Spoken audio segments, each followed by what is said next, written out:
decir. Estamos con el congresista Daniel Mora, ex ministro de Defensa, y estamos, el general, por supuesto, y estamos también con el almirante Carlos Tubino, congresista también de la República. Ambos conocen del tema y empezamos un poco, ¿cuál es su reacción respecto a lo que hemos presentado esta noche? ¿Por qué se compra tan bueno? ¿Por qué siempre ustedes piden en honor a dinero? la verdad, por ejemplo, yo no estuve de acuerdo cuando estaba ministro, no porque sean malos estos fusiles, sino que la cantidad y el dinero que se iba a gastar no iba a dar solución al problema de fusiles de la Fuerza Armada. Y que con ese mismo dinero podíamos hacer alternativas mucho mejores, como fue, por ejemplo, un análisis que comenzamos a hacer de todos los fusiles que habían pasado... Hacer un overhauling a los fusiles, ¿no? No era overhaul, era modernizarlos. Modernizarlos, claro. Comprarle nuevos cañones. ¿Por qué? Porque descubrimos que los fusiles habían pasado de baja con 5.000 disparos realizados en promedio. Y un cajón de mecanismos de un FAL, que es donde se aloja la bala, soporta hasta 100.000 disparos. Ya, pero entonces, con todo eso... No nos quedemos en la casuística. Lo que quiero preguntar es la cuestión de fondo. ¿Cómo se compra en el ejército? ¿Cómo se decide? ¿Por qué se compra tan mal o se compra tan lento también? Porque a veces te dicen, vamos a comprar helicópteros, y pasan los años y no ven los helicópteros. Por eso, de ahí podíamos entrar a la pregunta que ha hecho Mónica, ¿no? El tema era de que podíamos modernizar rápidamente con ese mismo dinero 60.000 fusiles en lugar de comprar 8.000. Ya. Así de simple. Y estar preparado para los probables que pueda suceder. Ya, pero ¿cómo se toma la decisión? Entonces, ¿Se reúnen ustedes? No, escúchame, presentamos fusiles modernizados en el Perú. Y además se presentó una firma americana para transferirnos tecnología y trasladar una planta acá para modernizar esos fusiles y ponerlos top. Se le presentó al presidente los 3 fusiles modernizados el 9 de diciembre. Impecables. Nada que enviar a cualquier fusil importado. Pero hemos salido de ahí y nuevamente han insistido con el tema. Borramos ahora eso. ¿Cómo funciona? ¿Hacen un comité, se sienta, una reunión de sabios? ¿Cómo funciona? A ver, ¿cómo se compra? ¿Cómo funciona? Cada instituto tiene su departamento de logística, su división de logística, y se recibe sus requerimientos. Antes lo hacíamos con una planeación de mediano plazo, en un plan de reequipamiento. ¿Pero ponen un experto ahí o es Se ponen expertos, hay departamento de investigación y desarrollo que debe formular las especificaciones técnicas, y es un problema que hay en este momento. Y por eso mi recomendación de crear una agencia. ¿Por qué? Porque veía yo que cada instituto pone sus propias especificaciones técnicas. Cada año las puede cambiar, y eso no es correcto. Las especificaciones técnicas deben estar ya casi definidas por un órgano de investigación y desarrollo que analiza la región donde se va a emplear el equipo, el clima, las temperaturas, el terreno, etcétera. ¿En la Marina funciona así? Bueno, acá el tema, lo que yo veo, primeramente con relación a lo que se acaba de informar, toda adquisición de fusiles tiene que pasar primero por un protocolo de pruebas. Y en el protocolo de pruebas que se hizo en este caso... Hubieron problemas porque realmente no se hicieron las cosas en forma transparente. O sea, se detectó en esa oportunidad que hubieron pruebas que no se hicieron con la transparencia del caso. Y ¿a qué se refiere específicamente? Me refiero a la transparencia, o sea que a la hora que, por ejemplo, se hicieron las pruebas, no se filmó adecuadamente, y entonces hubieron reclamos de una empresa u otra y informes de estos dos oficiales. ¿Usted está diciendo que es un problema de grabación?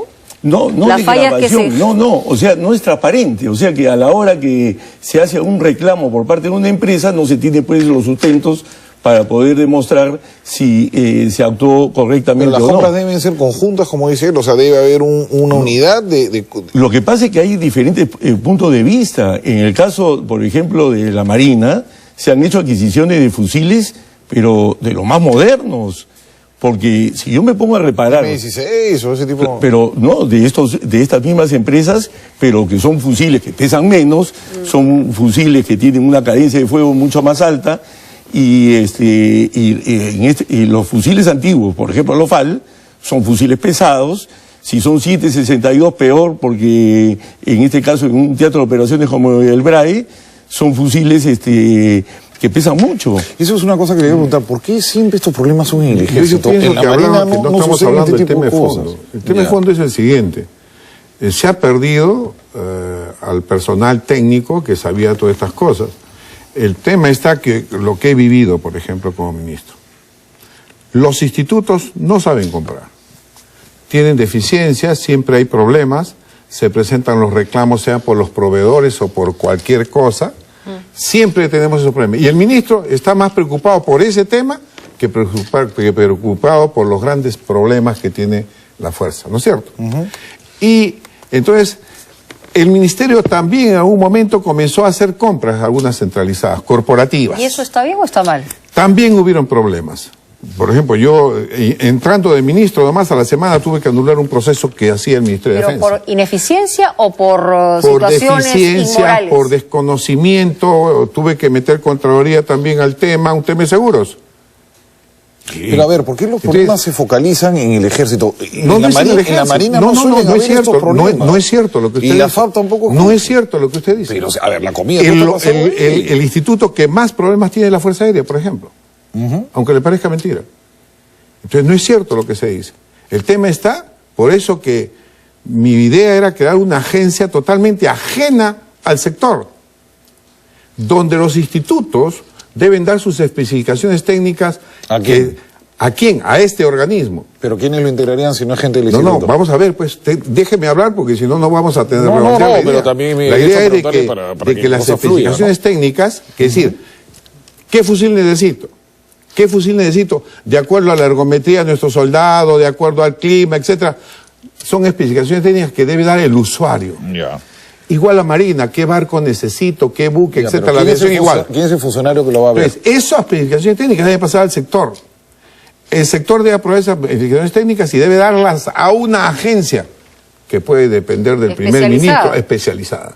¿Pero quiénes integran? ¿De dónde sacamos al personal? No sería de las Fuerzas Armadas ese personal. Es un personal sumamente técnico, solamente se va a dedicar a la adquisición. Ya, pero ¿por nada más. ¿Por qué? Porque ¿quién va a aprobar los acá hay un problema que yo creo que está hablando alemán. Lo que le estoy preguntando es... Yo creo que está hablando alemán. ¿Quién va a integrar no, la por eso agencia? le digo. Espérese, era un estudio que he hecho y yo he mandado gente a Colombia a averiguar cómo se hace esta agencia. Ya, ¿quién es? Entonces, se va, las explicaciones llegan a esa agencia de adquisiciones. La agencia de adquisiciones solamente adquiere. Los prueban los usuarios nuevamente. Si viene ese material, es probado por los institutos. Pero entonces lo liberamos a los oficiales de estos problemas, liberamos al sector de este problema, el supervisor se puede convertir en Ministerio de Defensa o cualquier otro organismo que se decida, que no lo habíamos determinado. Por eso mandé yo gente a otros países que tienen esta experiencia. Y desgraciadamente en Colombia solamente están haciendo, por ejemplo, para todo lo que son productos, no perecibles. Entonces, ahora, ¿por qué? Porque tienen bolsa de productos. Volviendo a lo que tenemos en este momento, lo que se ha planteado ahora, hacer este comando unificado para determinar las compras y que sea solamente a través de una institución, más allá, digamos, de las decisiones que puedan tomar los institutos, ¿es bueno o es malo? Es muy positivo, porque acá el tema es que esto sea presidido, estos comités de adquisiciones, por civiles especializados, pero que dentro de estos comités estén también personal de las Fuerzas Armadas, que son los que van a dar la parte técnica de lo que se está adquiriendo. ¿Pero dónde saca civiles especializados en lo que le quería preguntar? No, para compras. O sea, para compras en general. O sea, ¿por qué? Porque... Un experto en logística. ¿Son los mismos vendedores o los que expertos, digamos, en... Expertos en adquisiciones... De armas. No de armas. Porque las especificaciones las va a dar el especialista. No, claro, el especialista va a dar las especificaciones. O sea... El ejército va a dar sus explicaciones técnicas, qué cosa quiero. Yeah. La Marina va a dar qué cosa quiero. Pero la más FAC allá igual. de lo que cosa quiero, Entonces, es qué cosa se necesita para el Perú. No, todo eso, ya los institutos lo tienen bien precisos. Entonces dice yo quiero este fusil, yo quiero esta munición, etcétera. Pero en eso también hay discrepancia. A ver, ¿cuál es la discrepancia? En eso también hay discrepancia. ¿Por qué? Porque hoy día todos los peruanos estamos viendo la situación que estamos viviendo en el BRAE. Entonces, y que no tenemos la logística apropiada. Ahí tenemos que construir una sustancial ventaja tecnológica para que nuestros soldados y nuestro personal tengan superioridad sobre el enemigo. Yo sospecho de que ustedes siguen con el paradigma que el enemigo es Chile y todo se compra alrededor de Chile y todo. No es cierto. No se gira así, o sea, al BRAE no le están dando la prioridad que querían dar. No es cierto. El BRAE nunca ha tenido la máxima prioridad. No estamos pidiendo inteligencia satelital hace años. Estamos pidiendo inteligencia Pero él me dice que no tiene, pues ¿a quién le creo? Bueno, yo lo que puedo decir es lo siguiente. El BRAE debe tener la máxima prioridad. Nosotros, por ejemplo, en el Congreso acabamos de aprobar un presupuesto de 1.375 millones de soles, donde los fundamentos de esta ley, que se ha aprobado en el Congreso hace unos días atrás, se habla del BRAE. Entonces, O sea, helicópteros en lugar de aviones, de mix, por ejemplo. por supuesto, o sea, nosotros tenemos que tener las aeronaves adecuadas para apoyar a nuestros soldados en el BRAE. Pero si nosotros vamos a gastar el dinero para adquirir superioridad aérea, de una disuasión estratégica, y ahí gastamos la mayoría del dinero, eso me parece que está mal. Porque eso no es lo que queremos los peruanos. En cuanto a adquisiciones, ¿dónde interviene la voluntad política? ¿Hacia dónde va, digamos, se dirige el tema de compras de determinada logística para la prioridad que tiene el Perú en este momento, que es el tema del BRAE? El BRAE, o sea, no todo se el presidente se mismo compra. y como ha dicho el almirante Tubino, hemos aprobado en el Congreso 1.375 millones, creo, para la cuestión interna. Así es. Eso significa que debe aplicarse. Para mí, inteligencia satelital, inteligencia de comunicaciones, aviones especializados para BRAE, helicópteros adecuadamente equipados, no helicópteros de pasajeros o de abastecimiento que son lentísimos, que no tienen la protección adecuada, equipamiento individual acorde con el terreno, etcétera. Eso es para eso se ha dado. Por eso queremos controlar cómo se está gastando. El grave problema es de que se han dejado de tener las especificaciones técnicas. Por ejemplo, si uno quiere comprar una batería militar en los Estados Unidos, antes nosotros agarrábamos una norma 1000 si no la teníamos, norma militar de Estados Unidos, que decía cómo debe ser la batería y punto. Ahora el problema, ¿por qué yo incido en las especificaciones? Ya. Porque en las especificaciones está la trampa de favorecer a tal o cual. Ya. Entonces yo digo, pues, yo quiero comprar un grupo electrógeno de tantos caballos, pero que tenga una argolla para que lo levanten en el lado izquierdo del alternador. Y esa es una sola marca que lo tiene. Por eso las especificaciones técnicas, lo principal que deben encargarse los ¿Quiénes son las institutos... personas clave, digamos, para determinar, de acuerdo a la necesidad que tiene? ¿Dónde están? ¿En qué niveles? Hay un personal técnico a nivel de los comandos logísticos de cada instituto, personal especializado. Nosotros tenemos departamento de investigación y desarrollo que debe dar las tendencias, etcétera, y las normas. Y esa norma dársela al servicio técnico, el servicio técnico, material de guerra, comunicaciones, en el caso del ejército, de acuerdo a la especialidad, debe conjugar todas esas normas y elaborar todas las pruebas. Otra crítica que se hace es que es muy lento el proceso de compra. Lento, ¿por qué? Por ejemplo, yo le digo un caso. Sistema de defensa aérea. Tiene 4 o 5 años y no puede salir el tema. ¿Por qué? Ha salido 2 veces y se ha anulado por diversos intereses. En este momento creo que debe estar concluyendo, ya debe haber concluido, porque yo lo dejé armado para que ojalá... Ahora, esto es común en todos los ejércitos latinoamericanos, tienen estos problemas de lentitud. Yo creo que acá es muy intereses particular. de compañías privadas. Así es. Entonces, al final, Pero termina un encuentra proceso... muchas veces coincidencia con los que están dentro de los institutos armados. O sea, el interés privado tiene que ver con una coincidencia también adentro. Así es, pero entonces aquí lo que hay que ver es eso. O sea, primero que hay mucha presión por intereses de una empresa u otra. Ese es un punto. Pero por otro lado, acá lo que hay que hacer bien es la priorización de qué queremos comprar. Eso es clave. Y entonces, acá, desgraciadamente, nuevamente, los paradigmas y los preconceptos que tenemos las personas, las instituciones, prevalecen sobre las necesidades que hoy día realmente... O sea, seguimos siendo chilecéntricos. No es cierto. Yo creo que estamos cambiando. Por ejemplo, el año pasado lo hemos sacado de circulación el Grau. Y simplemente con la Marina y todo nos sentamos a conversar técnicamente y era inviable mantener un Grau. Que te gasta 2.000 galones de petróleo por hora. Imposible. Que sea un gran museo y todo, y nosotros necesitamos Ya, pero eso realmente puede ser un caso fragatas extremo, más ¿no? ligeras, corbetas, helicópteros misileros, etcétera, para una cuestión de guerra externa. Y eso va a demorar mucho y cuesta mucho.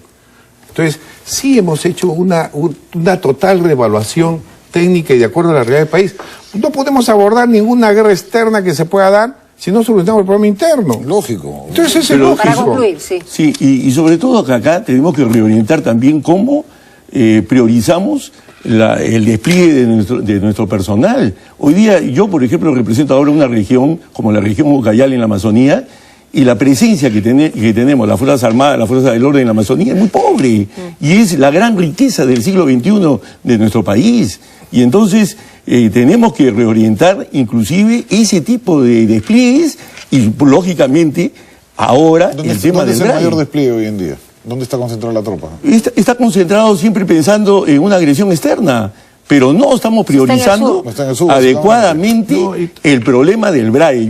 En esto sí hay una discrepancia, porque no se está priorizando en primera prioridad el tema del BRAE. Ese es el problema que tenemos ahora. Cuando cambiemos de forma de pensar, vamos a orientar bien las cosas como quiere el pueblo peruano. Hoy día estamos afligidos todos con eso. Es verdad. Muchísimas gracias a ambos. La Está verdad muy que siempre nos queda interesante, corto, está muy rico el interesante. debate. Pero no se olviden de votar en nuestro ¿Qué tal Cuajo? Y tenemos más aquí en Sin Medias Tintas. No se vayan. Gracias. ¿Qué tal Cuajo?